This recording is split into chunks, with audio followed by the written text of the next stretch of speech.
Hey there, I'm Rochelle, Miss Mariana's chem student. In this video, we're going to discuss something I would say is magical. Conductive polymers. What are they, and how do they work? Let's find out.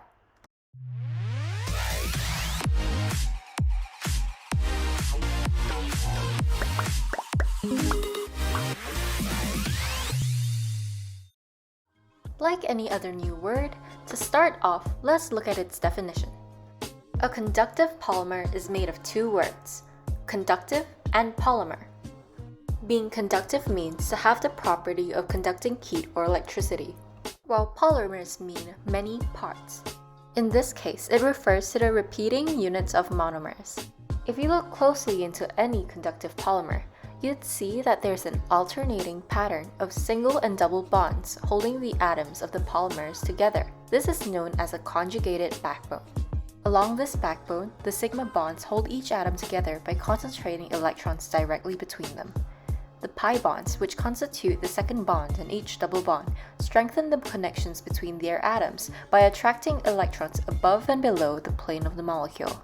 This forms delocalized orbitals, where the mobility of the electrons create the characteristic of conductivity in polymers. Let's dive into some examples of conductive polymers and see how they're formed. First up, here is polyacetylene, PA for short. Here is its monomer, and here is its polymer. Through its polymer structure, we are able to see its conjugation, signified by these arrows here. As you can see, this polymer is formed by addition polymerization. And its commercial use? There's none, but it has a unique property. It has a strong resistance to thermal decomposition and an efficient emission of blue light, making it a good candidate for polymeric chemosensor. Next up, we have polyaniline, PA for short. Here's its monomer, and here's its polymer. As you can see, it's a bit more complex than the previous example. And to show its conjugation, here are the arrows. Please be sure to take note of where these arrows are going because it's a very important aspect to remember. Also, from here on out, you should know that all of these polymers are being connected by addition polymerization. Polyaniline's commercial uses. We have plastic batteries, display devices, and also polymer light-emitting diode displays. Next up is Polypyrrole, PPY for short. Here's its monomer, and here's its polymer.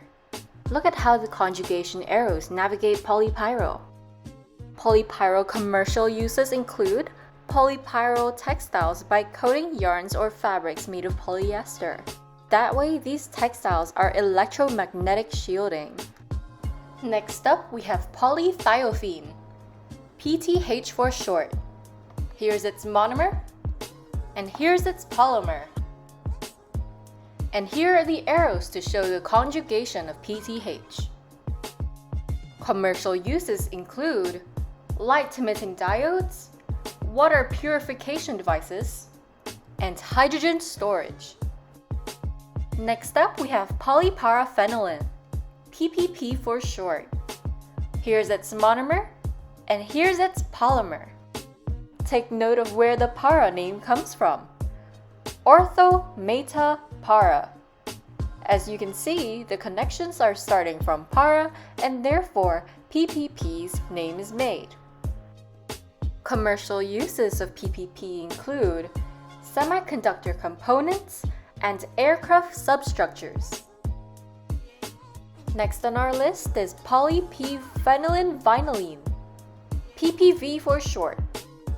Here's its monomer and its polymer.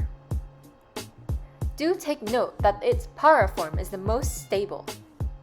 Here are the arrows to show its conjugation.